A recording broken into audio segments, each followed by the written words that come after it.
Hey there. So today I want to do an episode around 5 tools that I use in my business that have helped me to be able to get to where I am and gain that time freedom because I'm able to use them to train my team or to help create systems faster.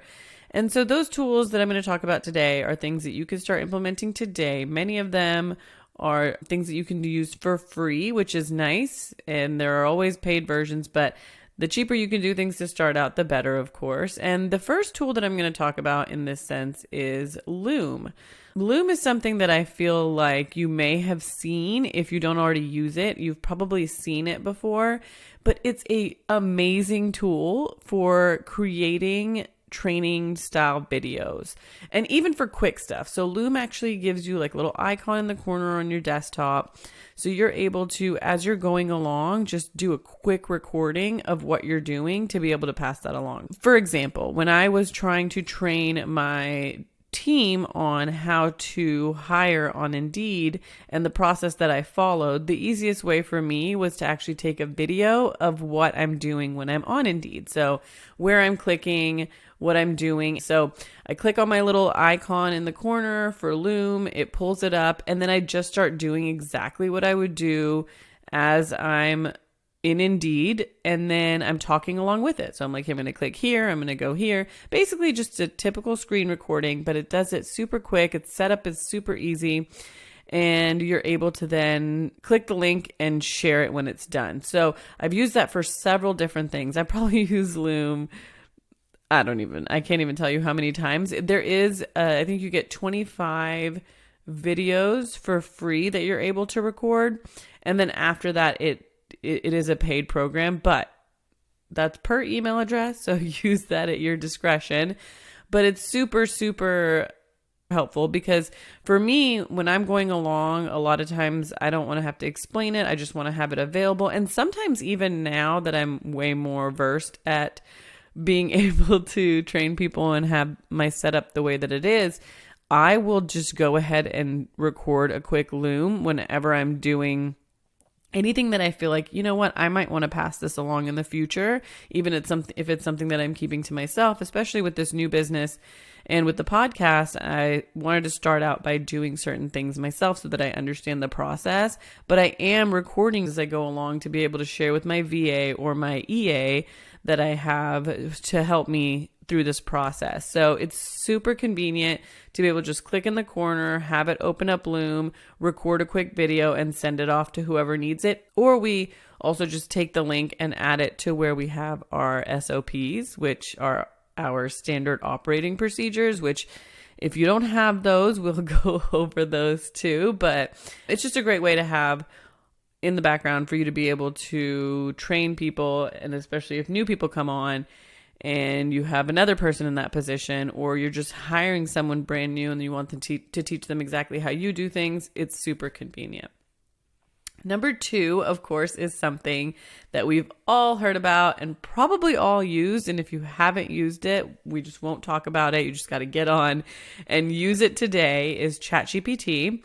And there's other AI programs out there. I have actually been able to configure my ChatGPT to work for me. So I do sometimes go on to Google Gemini just to see kind of the comparison between the answers that I get. But for ChatGPT, you actually have the ability to create a GPT, which you can feed all the information in. Because a lot of times what keeps people from really benefiting from ChatGPT is the prompts. We all know prompts are a huge thing with the way that you use ChatGPT. I mean, they're offering, I think, prompts or some fancier title for it, but basically AI prompting as courses in college now, because it's such an important and specific thing, the way that you prompt ChatGPT or whatever AI you're using. But one of the things that has really helped me with that, because a lot of times I would have to get on and say, hey, I own a childcare business. This is the type of clientele that we service. This is the type of school. So now I've actually set it up where I've created my GPTs. So I have one for Windhaven operations. I have a separate one for Windhaven marketing.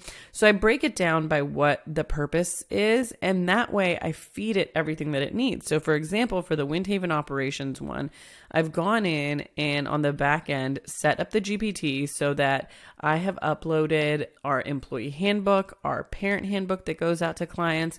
I've put the link in for our website. I've uploaded flyers that we've sent out and yada yada. So I put in a lot of those written materials and shared links for those things that are in ChatGPT for my build out of that GPT for Windhaven operations. And I've actually even put in and uploaded what is called the minimum standards, which I don't even know. I think it's like 1,000 pages or something crazy, but it is the state licensing document that is the minimum standards for childcare in Texas. And that's kind of what we have to refer to make sure that we're following all the policies. So I have taken that PDF and also put it into ChatGPT. And I have put in links to our standard operating procedures. So the cool thing is I can upload all the things that it can read, and it can read them in milliseconds, which is amazing. So on the back end, I go in and I set up my GPT with all the things that it needs to understand that portion of my business. So for my operations, like I said, I have all my handbooks, I have the minimum standards for childcare centers, and I've actually even uploaded certain things that have helped me operationally to build policies.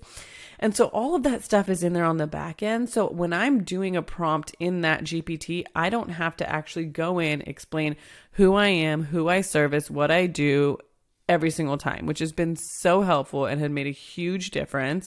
If I'm prompting it, I'll say refer to the documents provided or the links provided or the information provided. And that helps me a lot on the operational side. Because with that setup for Windhaven operations as my GPT, and I have several GPTs for different things, but for this one specifically, when I go in, I use prompts for this for things like creating some of the SOPs, like I mentioned earlier, standard operating procedures, for creating systems, for creating a written process for what I want to do, for creating things like client correspondence that I want to have set up as a system. I have created checklists for my director for the classroom to be able to go in and make sure that things are happening the way that we want them to happen. I have created back end systems over and over again. Super easy. I just go in, because a lot of times I feel like we get held up on either the design or the language of whatever it needs to be. And of course you can edit after the fact, but you have a blueprint to work off of, which makes it so much easier. So recently I realized that we didn't have a proper manual for our kitchen. And obviously as a small business owner, I have set up so many systems and so many processes to be able to get to where I am, but I still keep, finding things where I'm like, oh, this is something I could have done. Because a lot of times if you've hired someone for a position and you've trained them and they're working at it and they're doing well, sometimes you haven't set up that system, which can be really hurtful if you need to bring someone else into that position. So we were recently realized that, hey, we need a proper structured kitchen manual. And I went in to create it, and the idea of building out something from scratch is so overwhelming. And that's why a lot of times I think that business owners don't even try. They don't even start creating that SOP, that standard operating procedure, or they don't even start to write out that process, because it is time consuming and overwhelming to even think of how much you have to do. So I knew that I wanted to create this kitchen manual. And so I went in and I actually we serve food at the school. So just to give a little back end information on what this kitchen manual is we cook all of our food on site, and shameless plug, we do all organic, fresh fruits and vegetables, and we don't do any sugars added. And we do organic dairy as well. So for me, the nutrition part of what we provide at Windhaven is so important. And so I knew I wanted to have a very well-oiled machine in there. I've had a good cook, so that hasn't been a problem, but we usually get quarterly inspections done by the city health department. So what I actually did is I took one of those inspection sheets that they give. So it's like a multi-page inspection sheet, and I put the PDF into ChatGPT. And once I did that, then I asked ChatGPT to create a kitchen manual based on the information in the minimum standards and the information in the health department checklist and all the other information that I provided, including my information on us providing only organic fresh fruits and vegetables, no sugars added. So I had all that in there on the back end, and then I just went into ChatGPT and asked it to create me a step-by-step manual for the kitchen with a checklist at the end, following the health department. And so basically it created the entire manual for me. So I did have to go in and tweak it a little bit, but essentially it created a daily checklist for my cook. It created a weekly, monthly checklist for my cook. It created a full manual. So it has all the systems in there for what they need to be doing when they are cooking, cleaning, setting up, serving, all of that stuff. So created the whole thing, and I went in, I edited the stuff that I felt like needed editing, and then bam. I mean, it cut down so much time for me that I know everyone talks about ChatGPT, but sometimes you don't know how you can use it for your business, especially as a small business owner. I feel like everyone's talking about AI, and sometimes I talk to small business owners that are like, okay, yeah, cool, but that doesn't apply to me, but it does. You can use AI under any circumstances. We've used them to create classroom cleaning checklists. And I'm not just using ChatGPT as like, hey, create me a classroom cleaning checklist. I have created that GPT on the back end so that everything about how I run my school is there. Like all the marketing information about Windhaven, all of the internal documents, all of that is in there, and it can scan it within seconds and be able to create things that are catered to what your business is. So using it to create these processes and procedures and manuals and all these systems, it is so helpful. And I really hope that you can take that information and be able to just take a little bit of time and create that GPT on the back end. You are going to use it over and over again, and it is going to make your life so much easier. And then number 3. So 3 is actually something that I'm using right now to record this podcast, and it is called Descript. And Descript is a video editing tool. And it's actually what I use to create this podcast video. So if you're watching me on YouTube, or even if you saw video clips of the podcast on my social media, I am recording this podcast with audio and video on Descript. And the cool thing about Descript is that you're able to edit it like a Word document. So you can edit a video as if it was a Word document. And I know if you have no familiarity with that idea, it sounds crazy and you can't really grasp it until you get in there. But this has helped me so much with like talking head training videos. So I love using Loom for a screen share, and Descript has the ability to do screen share as well. It also lets you do podcast recordings. It lets you record any sort of video, but it's been really helpful for me. For example, when I create training videos for my staff, I've created something that I have as a phone script training for my team, just as an example, and I recorded the video, and I was able to edit the video as a Word document, because I feel like a lot of the holdup in creating these types of videos, especially maybe some long form one, my phone script training for my staff is almost an hour long, and having to edit an hour-long video in something like, I think they have like Audacity or things like that are video editors. I am not that advanced. So for me, I get onto Descript, I record my video just like I'm doing right now, and then I'm able to edit it as a Word document. So for example, if I'm recording a video in order to train my team on the phone script, and I'm talking and I get a little off track, for example, and I go into Descript and I delete the little off track part of the conversation, just like a Word document or a Google Doc. I go in, delete all the words or delete the sentence that I felt like might have been irrelevant to what I was talking about or what I was training on, delete it. It deletes it from the video. Seamless, super easy, really great, and just helps overall, because I have become kind of obsessed with creating training videos, because for me, I feel like there should be different ways of training your team because everyone learns differently. So I use ChatGPT sometimes for the written portion, and then I'm able to do trainings through Loom for people to watch me do things as a screen share. And then Descript is what I use for talking head type training videos so that I'm able to talk like this. And if you're looking at me, if you're not, you're listening, then I'm able to still talk face to face and people can see my face. I use it for welcome videos for my staff. I use it for welcome videos for email marketing, all that fun stuff for Windhaven. So if you have a hard time with video editing or you just feel like it's not something that you can do very easily, it is super, super easy through Descript. And videos, we know, make a huge difference. So whether you're doing it for social media, for training purposes, for onboarding purposes, for client onboarding purposes, it is really, really helpful to have something that's this easy to edit, because then you don't have to be too scripted either, which is nice. So Descript is a number 3 that I have on my list for one of the top 5 tools that I like to use for my business to get me where I am today.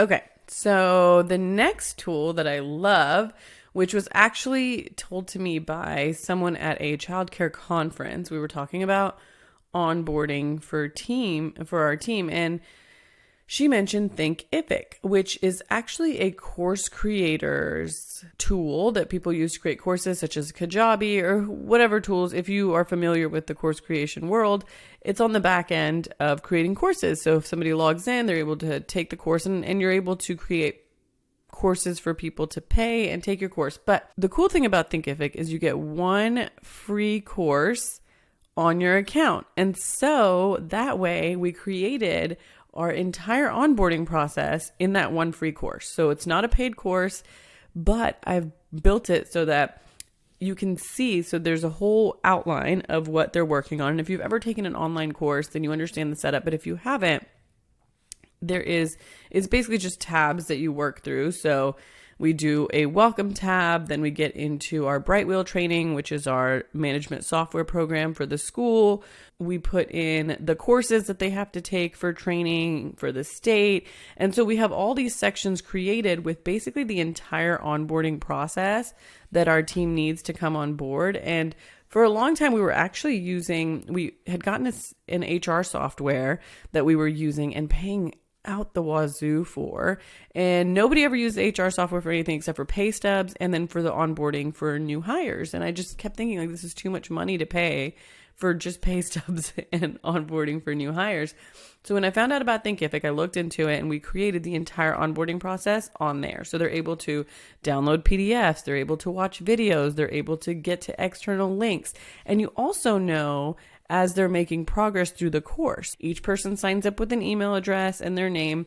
And so you know how much of the course has been how much of the course has been completed as they're going through it, which is super cool, super easy, and everything is in one place, and it's free. So that has been super great for me to have a free way to onboard new employees, which has been really, really helpful. And it's not that hard to set up. I actually had my VA do it on the back end, but even if you're doing it on your own, it's not that difficult. But if you are doing it on your own, just remember you can also get a VA.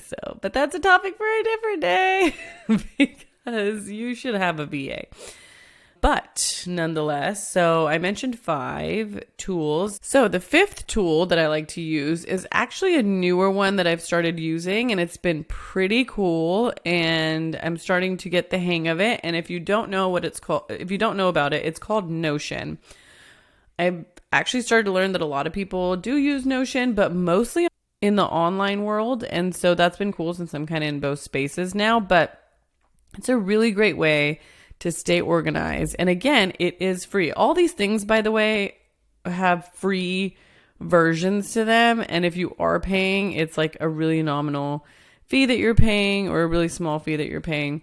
But for Notion, what's really great is you can just create hubs and content creation calendars. So for Notion, I want to mention it, but I don't want to get too deep into it, because while it is a tool that has been super helpful for me, and I want you to look into it, I only want you to do it if you are fairly good or able to understand the other tools that I've mentioned, because Notion is a little bit more difficult to grasp. I actually took a course on how to use Notion because I've used it, like people have shared their Notions or pages or something with me.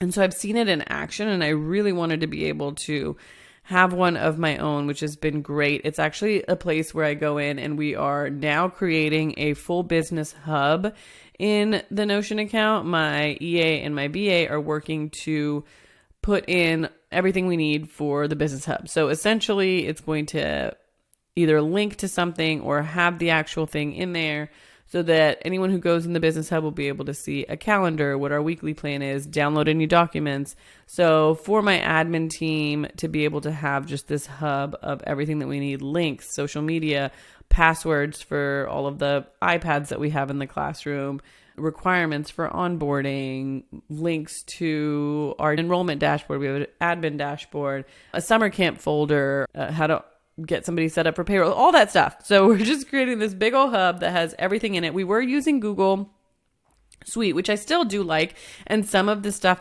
in Notion is actually going to be linked out to Google, but the way that you see Notion and the way that it's set up when you create the hub is just way more intuitive, it's prettier, and it's easier to use. It's more functional than Google Suite. So I don't know if Google's going to get there one day, but Notion has been a game changer for me for many reasons, because I also like to see things looking nice. You can actually make Notion look really good while being functional and organized. I'm actually looking at it right now, but it's super helpful for me and it has been super fun to learn.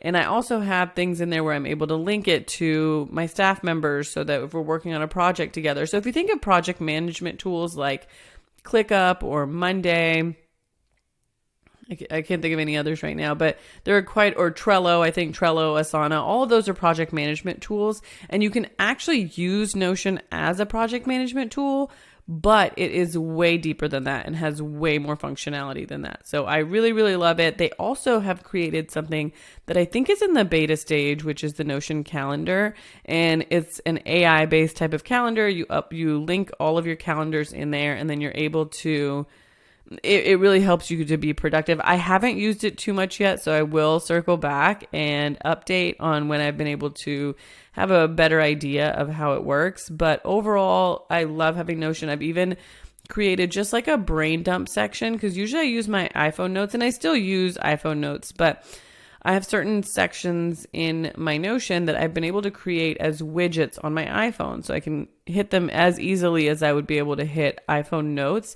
but then everything is in one area. So when I get onto my Notion, everything is there in one place rather than me having to open my Apple Notes and do that. So it's been really cool for me and I really enjoy it, but I wouldn't jump into it until you're more familiar with tools that you need, like ChatGPT, Loom, all those other ones that I talked about, or even just in general with online programs and tools.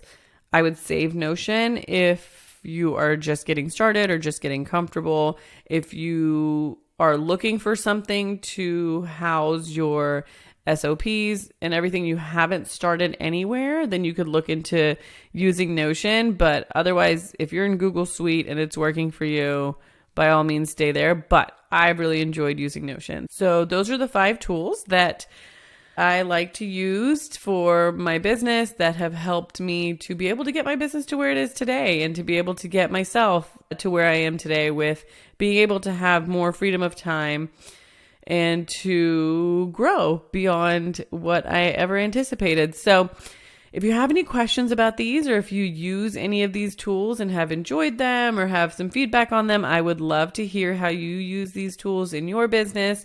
Or if you're going to use them based on what I've said today, I'd love to hear from you to know how you've implemented them and how it's going. So as always, thank you for listening, and until next time.